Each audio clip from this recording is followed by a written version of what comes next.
Oke teman-teman, assalamualaikum warahmatullahi wabarakatuh. Kembali lagi ya bersama saya di channel Dunia Merpati teman-teman ya. Nah, untuk pada kesempatan video kali ini saya akan coba sharing nih pengalaman ya untuk masalah merpati yang cepat terbang tinggi ya. Nah, ini ada beberapa poin yang nanti saya akan sampaikan. Jadi bagi teman-teman terutama yang masih pemula ya, jangan skip video kali ini, karena video kali ini saya akan jelaskan benar-benar penting ya untuk teman-teman pelajari nantinya. Nah, ini saya akan contohkan merpati hitam, salah satu merpati yang termasuk masih baru ya, baru semingguan lebih. Dan ini mau saya review karena kemarin saya baru tes terbang dan saya lawatin teman-teman ya. Saya lawatin, ternyata karakter terbangnya itu cepet banget tinggi. Padahal ini merpati masih piyik ya, baru rampas piyik teman-teman ya. Nih, burung masih muda banget dan belum sama sekali diterbangin. Tapi sekali diterbangin ini cepet banget tinggi ya nih. Nah, ini ada berbagai faktor yang mau saya jelasin pada video kali ini. Jadi bagi teman-teman yang membutuhkan informasi kali ini bisa disimak sampai selesai ya, biar teman-teman itu paham. Dan sebelum itu, untuk teman-teman yang baru gabung ya tapi belum subscribe, silahkan ditekan dulu ya tombol subscribe-nya dan aktifkan tombol loncengnya supaya teman-teman gak ketinggalan jika di channel Dunia Merpati ini upload video terbaru seputar burung merpati.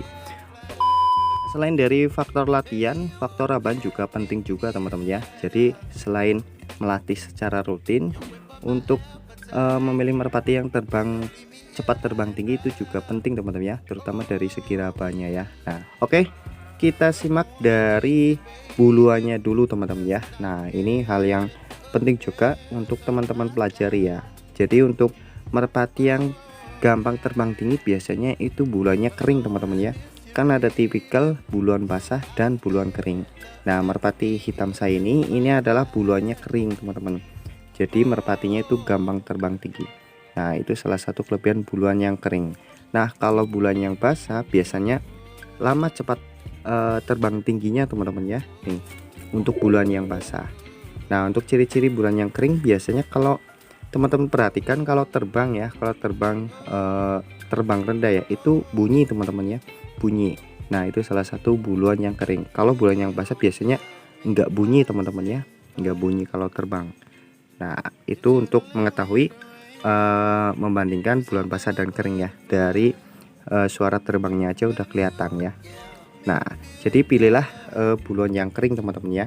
Nah, selain itu teman-teman bisa mengetes dengan melihat kakinya ya. Nah, biasanya kalau buluan yang kering kakinya itu bersisik ya. Nah, contohnya kurang lebih seperti ini teman-teman, bersisik ya. Nah, ini kan bersisik ya, atau busik. Nah, seperti ini. Nah, kalau buluan yang basah biasanya itu mengkilap teman-teman, bersih ya.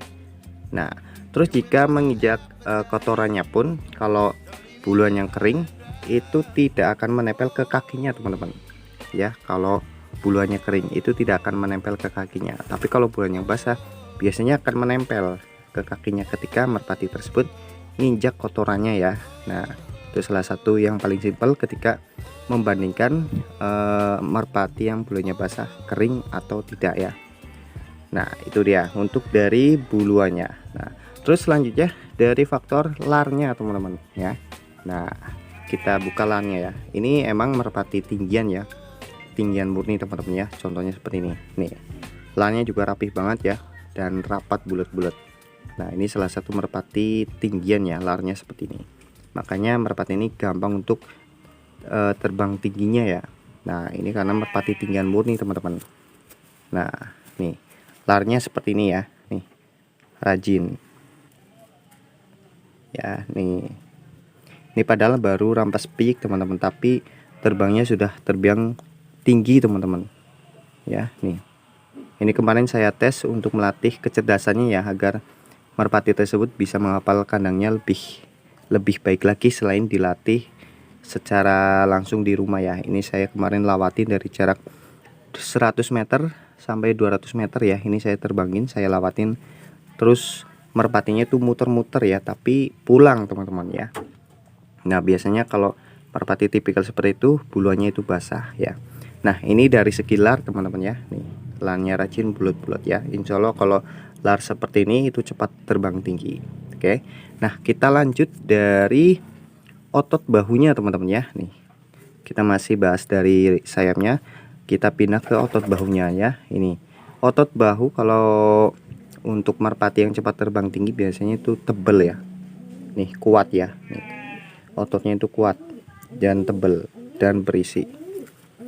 Nah sebelahnya nih ya, seperti ini teman-teman. Biasanya merpati seperti itu kuat terbang lama ya, tidak menclokan. Nah jadi pilihlah merpati dengan bahu yang tebel ya, atau otot bahu yang tebel. Nah seperti itu. Terus selanjutnya itu dari bodinya ya. Nah bodi merpati biasanya itu menentukan saat terbang juga teman-teman. Nah untuk merpati hitam saya ini bodinya seperti jantung pisang tapi lebih kecil lagi teman-teman ya. Bentuknya hampir seperti jantung pisang, cuman ini agak panjang dikit ya, agak panjang dikit ya. Nih ini tipikal manuver teman-teman ya, tapi nggak bisa turun atas kepala menurut saya. Nih ini dia. Dari segi bodi ya, bodi juga berpengaruh saat terbang teman-teman. Bodinya itu kenyal ya, kenyal, terus ngapuk teman-teman ya, jadi tidak berat seperti merpati kolong. Merpati kolong biasanya lebih gembul ya, merpatinya lebih gembul biasanya. Tapi kalau merpati yang bisa cepat terbang tinggi itu biasanya ngapuk ringan teman-teman.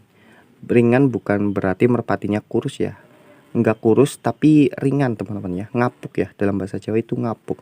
Itu biasanya merpati itu cepat terbang tingginya ya. Nih jadi untuk masalah bodi kayak gitu ya. Nah terus kita lanjut dari wangkongan ya, atau supit udang. Nah untuk merpati saya ini supit udangnya itu ideal ya nih teman-teman, ideal kurang lebih 1 sentian. Cuman ini teksturnya itu agak lemes ya, nih teksturnya itu agak lemes ya. Terus ujungnya itu runcing ya, ujungnya itu runcing ya nih. Nah salah satu kelebihan dari merpati ini, kemarin saya terbangkan, saya lihat itu petilannya gampang banget teman-teman ya. Nih petilannya itu gampang karena paruhnya ini bagus sekali teman-teman ya. Nih salah satu keunggulan merpati ini, nih paruhnya tipis terus agak pendek teman-teman ya. Nih tuh, ini petilannya gampang banget. Kemarin saya geber langsung turun, tapi turunnya nggak langsung ke betina ya, karena ini merpati belum tepat betina banget. Saya kemarin tes terbang ternyata belum tempel ke betinanya ya, mungkin karena ini tadinya merpati diumbar ya, jadi masih takut nempel ke betinanya. Tapi kalau diumbar itu giringannya bagus sekali teman-teman ya, ngeket. Tapi kalau digeber masih takut ya, masih takut mendekat ya. Nah ini dia. Terus untuk kecerdasannya ini EQ-nya lumayan bagus teman-teman ya. Kemarin saya tes itu nggak mampir kemana-mana, jadi dia terbang terus sampai dia menemukan rumahnya ya, dan alhasil dia pulang ya nih ya. Nah jadi itu dia beberapa poin yang saya sampaikan, dan semoga apa yang saya jelaskan bisa bermanfaat. Dan terima kasih yang sudah menonton sampai selesai. Dan saya ingat lagi, bagi teman-teman yang baru gabung tapi belum subscribe, silahkan ditekan dulu ya tombol subscribe-nya dan aktifkan tombol loncengnya supaya teman-teman gak ketinggalan jika di channel Dunia Merpati ini upload video terbaru seputar burung merpati.